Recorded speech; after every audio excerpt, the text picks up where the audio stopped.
Hey everyone, Diablo's been out for a few days now, and I think it's time to talk about one of the endgame builds that's been absolutely dominating the Sorc meta over the past few days. And it's been what quite a few people have been playing in hardcore, pushing for level 100. And it's been one of the two dominating push builds for Nightmare Dungeons.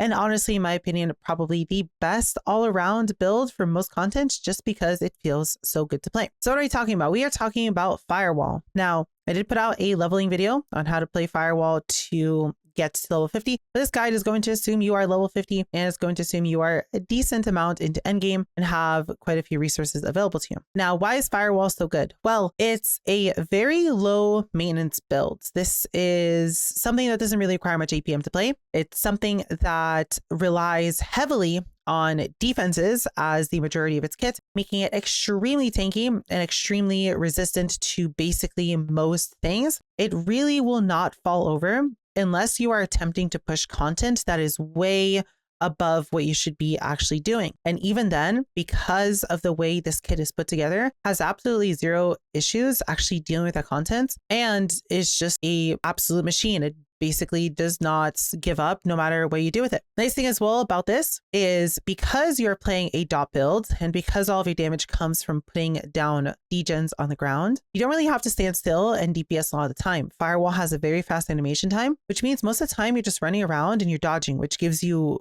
a really big defensive layer on its own. And because of that, you can always have your full DPS be active without you needing to realistically maintain it or realistically be holding down a button to do your DPS. Not only that, but Firewall has the ability to keep burning enemies after things move out of Firewall, which gives it really, really good sustained damage against enemies that move quite a bit, making this really powerful against bosses and making it a really good tool to speedrun Nightmare Dungeons because you can just put a Firewall down. As long as enemies just walk through it, they'll have a 3-second debuff on them from all of your firewalls, and that should be more than enough to kill them. So why don't we talk about how to put this build together and why it's so strong? I think the first thing to mention is going to be these skills. This is going to be the bread and butter of the build, and it's going to be why it feels so good. So our skills for this build are mostly going to be defensive or utility skills that synergize really well with the rest of our kit. We're running teleports because we need a way to move around. This gives us really good mobility because teleport has such a low cooldown. And because we'll be cooldown reduction stacking, even just a rank 1 teleport already has a really, really low cooldown, which makes it feel really good to dodge most of the time. Of course, we're going to be running Firewall itself is going to be what's going to do all of our damage. We'll be running Ice Armor. The reason we want Ice Armor in here is because it gives us a 30% shield on a relatively low cooldown,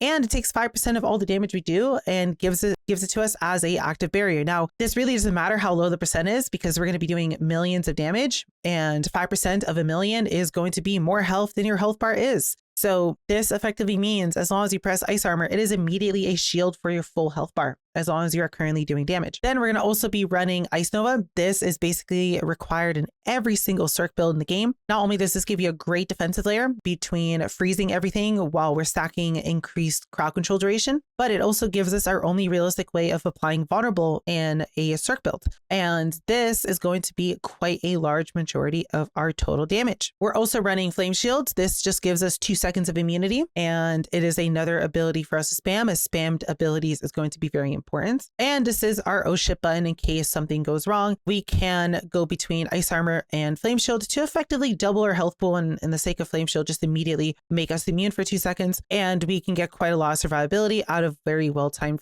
Flame Shield. Last thing is Inferno. Now, this is going to be a way for us to be able to speed clear dungeons a little bit faster, allow us to group enemies together, and it will allow us to do quite heavy burst DPS out of nowhere because this will allow us to spam firewalls for free, as during Inferno, our Firewall is going to cost no mana. And this is going to give us quite a bit of defensive too, because it will pull enemies so they are effectively stunned for the whole duration of the Inferno. If we want to look at the passive tree and how we put this together, we're going to put 2 points into Firebolt just so we can move on to the core section. In core section, we don't want any of these skills. So we're just going to put 3 points into Potent Wording. This is going to give us quite a lot of resistance, and it's the only real option here. And then we're going to put 1 point into mana, as we don't care about any of these skills. This 1 point in mana could be put into Fireball if you want some better clearing. But if you don't really care about clearing and the Fireball enchant, we are just simply going to pick up Devastation. In the defense section of this, now you really want to try and find a +1 defenses amulet because we just want 1 point in fire shield, 1 point in teleport, 1 point in ice armor. And then the only thing we really want to pick up here is frost nova. So if you get +1 defenses, it's going to save you at least 2 passive points between flame shield and teleport. You can put these points elsewhere. And if you don't have ice armor on your boots, you are going to save a point there as well. So you don't actually have to pick up any of these skills. Now, obviously, putting more points into this is going to be very good, but it's kind of a, if you have extra passive points kind of thing, and it's not something you really want to prioritize. We're also going to be picking up 3 points in glass cannon, just do 18% more damage, but we are going to take 9% more. So if you're in hardcore, I would recommend to not actually take glass cannon and just put more points into teleport or some points into ice armor or flame shield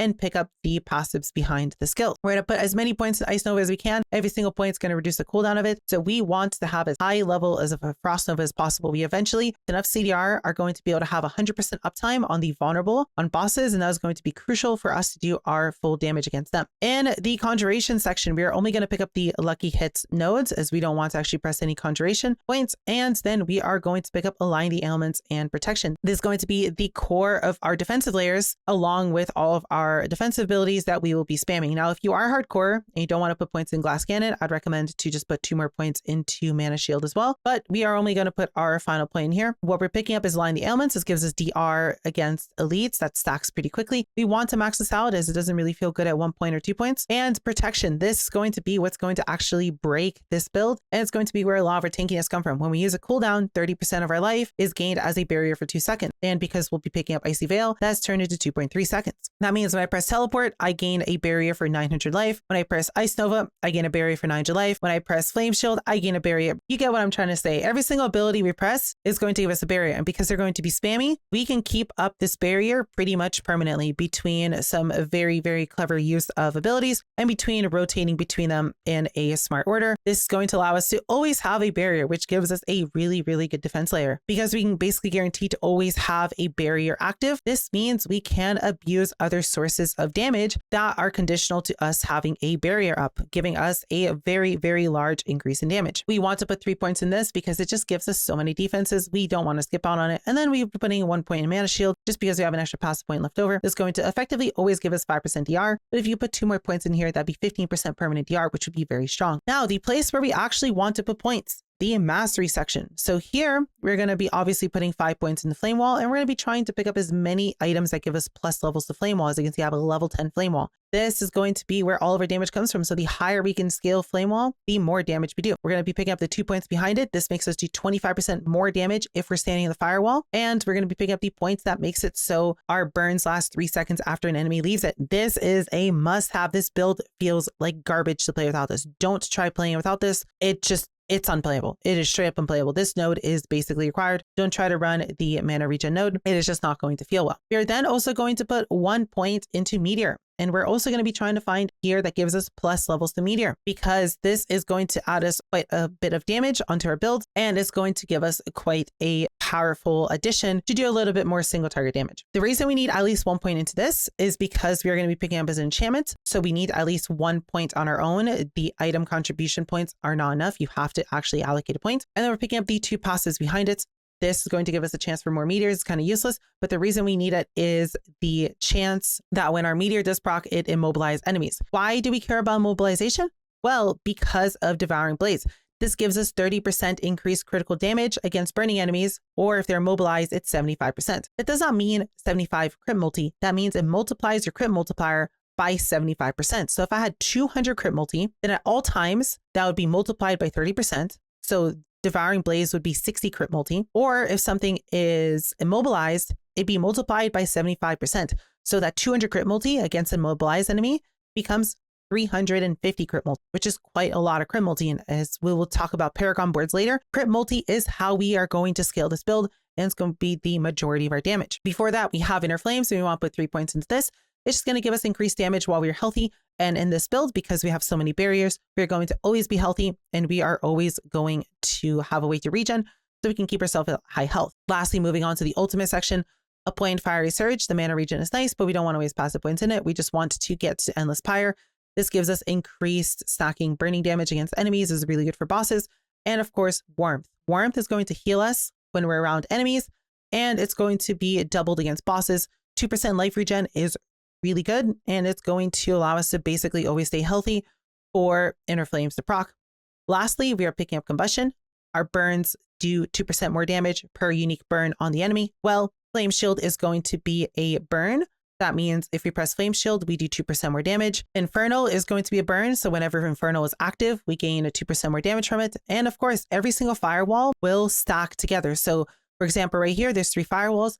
All 3 of these will do damage to the enemy at the same time. And the nice thing is, if we have at least 3 different burns on the enemy, the bonus from Combustion is doubled. So it becomes 4% more damage per unique burn. Next, let's talk about the enchantments we want to run for this. So we have a little bit of an option on what you can run, but the core enchantments you'll be running most of the time is going to be Flame Wall and Meteor. Meteor is going to give us a lucky hit chance to spawn a meteor for free. We will not actually be casting Meteor in this build. We simply just want it for the sake of the enchant. Now we do want to put levels in Meteor because it's going to be doing quite a lot of damage, but we're only going to be proccing it through lucky hit, which means we want to stack quite a lot of lucky hit in this build. Firewall does not have a very good lucky hit chance by default, so we will need to help it quite a bit. But once we do get some really good gear, you'll actually be spamming meteors all over the place with the meteor enchant quite often, making this very, very powerful. And Meteor itself has a very good lucky hit chance, so it in itself actually has a pretty decent chance to proc another meteor. You will very much see as you get more and more lucky hit chance in this build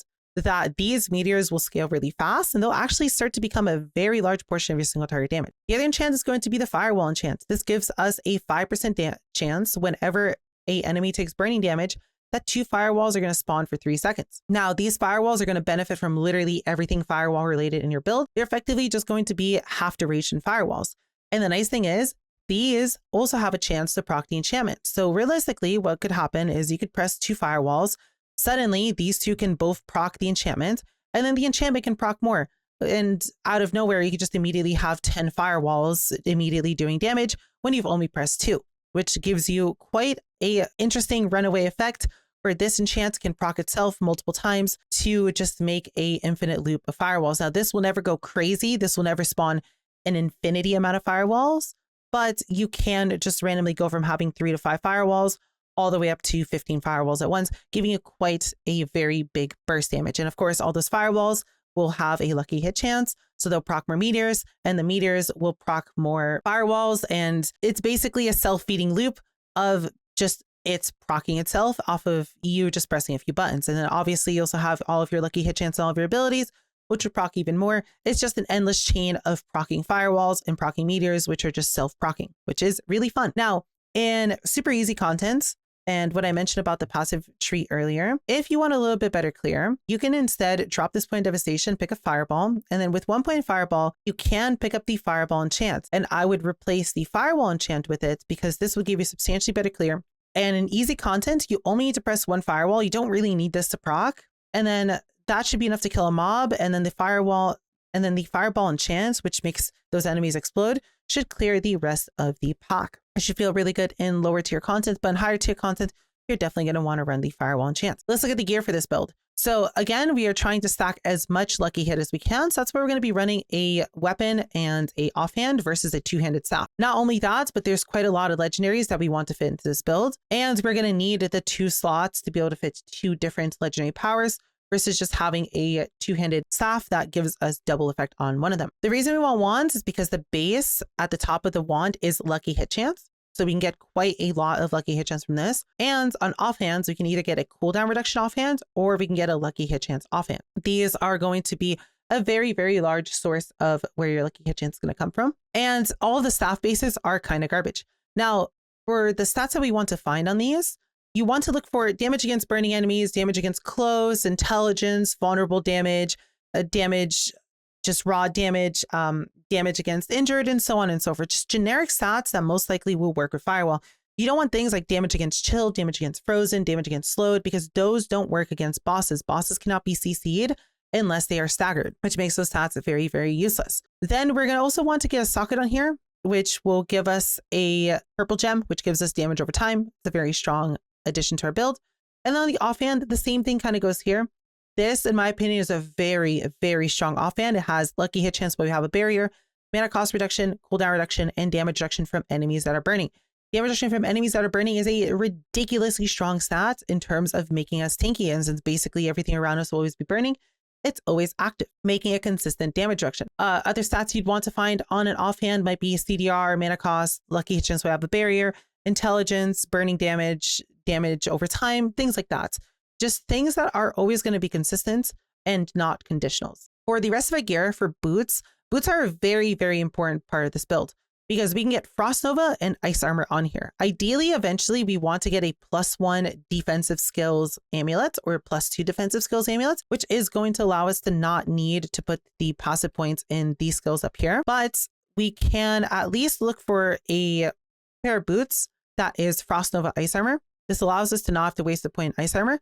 And we want as many points into Frost Nova as possible because ideally, we want to get the cooldown of it very close to 6 seconds. Not only will that basically allow us to permafreeze everything, but it allows us to have permanent vulnerability. And every point of Frost Nova gives us even more cooldown, and that scales with cooldown reduction as well. And cooldown reduction in this game is additive, making cooldown reduction very, very strong. So we're just going to look for any pair of boots with +2 Frost Nova on it and whatever stats you can find on it. For pants is going to be a very large portion of your damage because you can find +2 Firewall and +2 Meteor on a pair of pants. Realistically, just look for any pair of pants that has +2 Firewall at a minimum. Ideally, you can get a pair of pants like this with Firewall and Meteor, and then whatever else you get on it is what you get on it. You can't really be too picky because those 2 rolls alone are very rare. For gloves, we're going to be looking for damage over time and lucky hit chance. There really isn't much else you can get on here. So other filler stats could be something like intelligence. Attack speed's okay if you have enough mana to be able to deal with the attack speed, but you also look for health. You can look for cooldown reduction. You can look for some other useful stats, but there really isn't much other than lucky hit chance and damage over time. Chest plates, you kind of just want to get as many tanky stats as possible. You can get stats such as pyro damage, fire damage, generic damage, things like that. But ideally, you just want to find a chest plate with a really large life roll, as this is only one of few pieces that can actually roll life. And there really aren't many places for you to actually get life. And life in this game is a very, very strong generic stat. So realistically, you're just looking for any sort of chest plate that has at least 1 or 2 damage stats on it, maybe a resistance or 2, and most importantly, life. The same goes for helmet. You mostly just want to find a helmet that has life over everything else, but there are quite a lot of other really useful stats on a helmet too. We have lucky hit chance while you have a barrier. We have healing increased, which actually benefits warmth. So our regen is going to be stronger. We have cooldown reduction. We have, I believe damage reduction from burning enemies is also available on a helmet. We have poison resistance, actually a very good resistance to stack. And we have quite a few other stats. So just try to look for a helmet with at least life on it. And if you can, lucky hit chance while you have a barrier, as that's also another really, really strong stat. For amulets, the most important thing you want to find on an amulet is going to be a +2 defense, ideally, or +3 defense or +1, whichever you can find, at least 1 level in defense. For me, I have a +3 mastery instead, which just is so much damage that I kind of have to run this over anything else. But other useful rolls on here are any sort of rank 2 passives that you actually use. Lucky hit chance while I have a barrier, cooldown reduction, vulnerable damage, things like that. But if you don't have a GG amulet, at least look for something that has +1 defenses on it. You'll most likely basically never be replacing that until you find something else that is hilariously better. Amulets is kind of the same thing. There's quite a lot of generic stats you can find on here. So you're mostly just looking for something that's half decent. Ideally, in my opinion, I would be looking for at least a life roll and a lucky hit chance roll on every single ring. We can also look for damage reduction against burning enemies. You can look for damage over time. You look for vulnerable damage, fire damage, and stats like that. But at least get yourself a life roll and a lucky hit chance roll if you can as really good ring. Let's talk about Paragon for this build. So unfortunately, because of how difficult it is to make a very good Paragon board and because of the sheer amount of complexity behind Paragon boards, it's very difficult for me to tell you the optimal setup.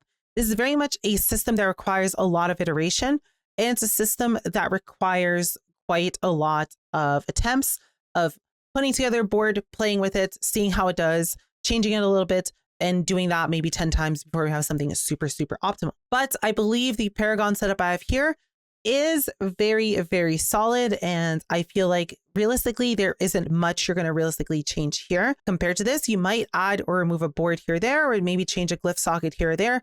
But for the most part, this is most likely going to be the exact setup that you'll want or something very close to it. So obviously we're going to be starting at the start. We're going to path towards the right. This is going to give us non-fizz damage. And we are going to pick up the first socket. Now we're going to put Adept here. I know there's quite a lot of glyphs that we can put all over the place, but in my opinion, I feel like I really like Adept This gives us 20% increased firewall size and 20% increased meteor size, which is going to make it a little bit better. Meteor has a really small degen that it applies on the ground, which makes it kind of difficult to use on bosses that move around quite a bit. As you can see, the burning ground isn't realistically the biggest, so having a 20% bigger radius on it is pretty good. We're then going to be pathing through these int nodes down here because we do need 40 intelligence within the radius to actually get to that effect. But if you don't really feel like you want the effect, you could always just take these 3 points out. We're going to go on the right for all element resistance. This is a very strong node. And we're going to go on the left side for more non-phys damage. And we're going to pick up the non-phys damage here, as well as the dex nodes, because sometimes you might need dex, and you could pick this up later if you do need more dex requirements to make some of your glyphs work and some of your rare nodes work. Then we're going to be moving on to the bread and butter of this build. This is going to be where our main scaling is going to come from. This is going to be why we absolutely want Immobilize and why we want to scale crit damage and why Devouring Blaze is so good. What we're looking for here is a Burning Instinct on the legendary board. This makes it so our burning damage is increased by 40% of our critical strike damage. And this is further increased by 5% for every 20 ints we have. So we want to get a lot of ints. This is going to eventually scale to 120, 150%. So that means 1 point of crit multi is going to be worth 1.5% increased burning damage. And this, because we have Devouring Blaze, means we can have a hilarious amount of crit multi, which is then going to be turned into a hilarious amount of burning damage through all of our intelligence stacking. This is where all of our damage is going to realistically come from and is super crucial to this build. So that's why we put it as the first board. The rest of this board is also really insane for our build in general, and we basically want to pick up most of it. So we're going to be going over here to the right, and we're going to be doing a pretty interesting pathing through it, because this is slightly more efficient than just immediately pathing towards the glyph. And what we're doing here is we're going to be putting Pyromaniac. This makes it so all the Paragon nodes within range are 72% stronger if they have to do with fire damage and damage reduction modifiers. This is basically meant for this glyph to go here. And that means that this damage reduction from enemies that are burning, which is a ridiculously strong stat to make this build super tanky, is going to be 72% stronger. This in total is 8% damage reduction, which is then going to be turned into about 15% through the scaling of Pyromaniac, as well as all these small nodes. This 2% are also going to be scaled. And the node down here that gives us increased damage is going to be scaled as well. It's just a very good spot for this node. We do need to pick up this willpower node right here to get to 25 willpower to be able to activate the additional bonus, which gives us 10% more damage as long as we are spamming Firewall. Then we're going to path through the middle because this node is also really good. Damage to burning enemies, it's the best way to scale. Damage to elites. Now, literally everything in the game that is not a normal mob is an elite. So if it's not just a normal default monster, it is an elite. Bosses are elites, elites are elites, champions are elites. Everything in this game is an elite. So this basically gives us 8.5% increased damage to monsters that are relevant and that don't immediately die in half a second anyway. So you want to pick up both of these nodes. And the same goes here. We want to pick up the damage reduction from elites because basically everything in the game that is going to be a relevant fight for us is going to be an elite, as well as picking up the very large amount of damage reduction from them there. Last thing, same thing here. We'll pick up the damage reduction from enemies that are burning. It's a very good stat, and it's right next to Burning Instinct. Then we're going to be moving on to the vulnerable node. Now, we're not going to be picking up the node itself because it deals with cold damage, and we're not going to be really doing cold damage, but we want to path through it because the rare and blue nodes are extremely strong and we can use them in our builds. So we have damage reduction from vulnerable enemies. Now, we can't CC bosses, but Frost Nova will allow us to apply vulnerable to them, meaning while that vulnerable is active, we will be taking less damage from them. We also have increased vulnerable damage, which is a very good way of scaling our damage. So all of these nodes are just basically a no-brainer, as well as it having a little bit of lucky hits, which we really want in this build. And this is very much worth it to path for. Now, I wouldn't recommend picking up these resistance nodes because Sorc is going to have so much resistance anyway. Your intelligence gives you resistances, which means we'll by default have very high resistance. So we only just want to come by and pick up the good nodes. Now, I am picking up the willpower nodes here, and you could pick up the dexterity nodes here. There's a few points remaining, and these are mostly going to be picked depending on if you need more willpower and more dexterity to meet the requirements of the rare nodes. Now, some of these in here are not going to meet the requirements, but that's because the stats up here are simply the stats from the Paragon board. You are obviously going to also have stats on your gear. For example, here I have 8 all stats. And these stats are going to also help you. For example, here's another 64 intelligence. These stats are going to help you meet the requirements of these. So I am not going to attempt to fill in the requirements for the Paragon board through the Paragon board itself. because obviously you're going to have some of these stats from gear. Also pathing to the left over here to pick up this cluster. And then lastly, for the last Paragon board for this, we are pathing over here to the Enchantments board. Now, we're actually going to want to pick up this node because our enchantments being 20% stronger is ridiculously powerful. That means that our 5% chance to spawn a Firewall, it becomes a 6% chance. And the 8% chance on lucky hits becomes around a 9.5% chance, which is quite a very large DPS increase. Not only that, but the rest of the board is also really good, and we can do some very fancy shenanigans here. So for example, we'll be putting exploit here, which gives us increased damage against vulnerable, and it gives us a more multiplier against vulnerable enemies that stacks up. This is just more damage. We're also going to be picking up all the non-fizz nodes, which is just free damage multiplier, all res, which is also really good. And most importantly, we're going to be picking up the damage taken from the damage reduction from overtime node over here. Now, this is a stat that's very difficult to actually get, and poison damage in this game is very, very, very dangerous. So this actually gives you a very important defensive layer against burning damage. Lastly, there's also quite a few more elite-based nodes up here, and this just gives us more generic damage against everything. Now, as I said, there's 14 points left over, and these points are up to you to choose how you want to spend. I would honestly say just save them and pick up the rare nodes depending on what stats you need. So for example, if you need a little bit more dexterity to, for example, make up the dexterity for chilling, you can always pick up the nodes around chilling, or you just pick up whatever else you might need to be able to meet the requirements. The last thing we should talk about is the gear for this build. Now, you obviously can move these around a little bit and put them wherever you might need to move them to. So this is just a kind of generic guide on what legendaries you want, but moving them around is up to you. For example, you don't need to put Edge Masters on your offhand. You can put it on your weapon, and you don't need to put Ever Living Aspect on your chest. You can put on your pants instead. So there's going to be quite a big suite of defensive and offensive legendaries that we want for this. So let's start with the offensive. The most important one is going to be Storm Swell.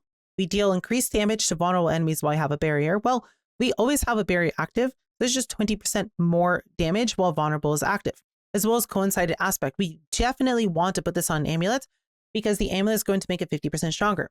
This makes it so we deal increased damage while we have a barrier active. Now, you do have an option. You can instead put aspect of fortune, which makes it so we have increased lucky hit chance while barrier is active. This on an amulet would be really good too. But honestly, I would just put whichever one between these two you get first. So if you get aspect of fortune, just slap it on your amulet if there's nothing on your amulet. Or if you get coincided first, just put that on there instead. Both of these are going to be conditionals of if you have a berry active, but we always will have a berry active, so we can benefit from both of them. And then for our rings, we're just going to be putting on prodigies, which is absolutely critical to this build. We want to be spamming our abilities because our abilities are going to give us increased barriers, which are going to allow us to activate all of our barrier-based legendaries. And this is now going to also give us mana. This is super, super crucial to have enough mana to be able to play this build. The playstyle for this is going to be spamming abilities every now and then and relying on prodigies to fix basically all of your mana problems. Now, this is not going to fully fix your mana problems. You will still have some points where you'll run out of mana. But for the most part, and especially once you get quite a lot of cooldown reduction, this basically takes care of all of it. If that's not enough, you could always go Incendiary Aspect as well. This makes it so your burning damage has a chance to restore 10 mana. And since we're scaling lucky hits, this actually will proc very often. And this should, for the most part, take care of your mana problems. The reason we care so much about mana is because we're going to be running Edge Master's Aspect. This makes us do increased damage based on our available primary resource. So with both of these aspects on there, we should be sitting very close to full mana, which means we can get the maximum benefit out of Edge Masters. And it will basically make so you never have mana problems, so you never have to play a very clunky build. For the rest of it, the last offensive node that we want is Aspect of Control. You deal increased damage to stunned, immobilized, and frozen enemies. Now, you could swap this out if you want to, as this won't really work on bosses outside of when they're staggered, but this will basically always work on everything else, as you're always going to be immobilizing enemies with the Meteor enchant. You're always going to be freezing stuff with Frost Nova. So you should be getting quite a bit of damage out of this. Then we're putting on Exploiters on our boots.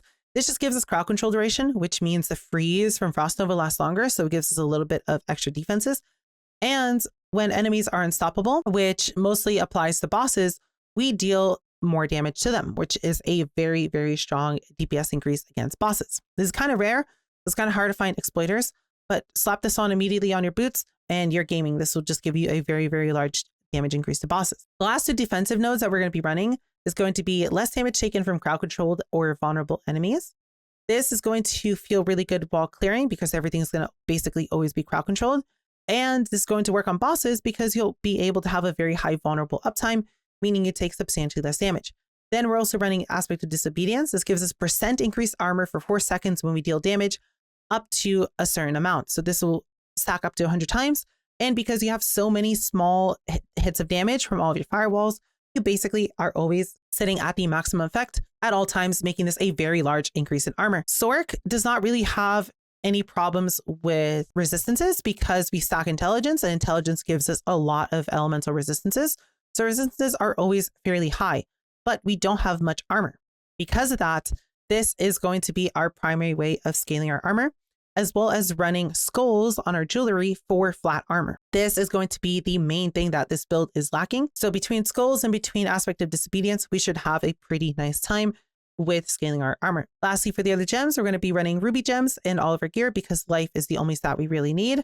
And we're going to be running amethyst in our weapons for damage over time. The last thing I want to talk about in this build is the playstyle. So while you're mapping and while you're just doing casual contents or you're just clearing to a boss in a nightmare dungeon, all you're really doing is just you're running around and putting firewalls by your side because the firewall is in a straight line perpendicular to you.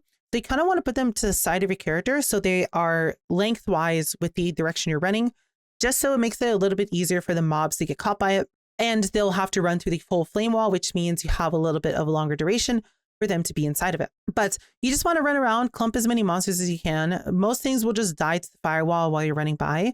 And whenever you reach a big pack of elites or just a big pack of enemies in general, you just drop an Infernal and you just start spamming abilities.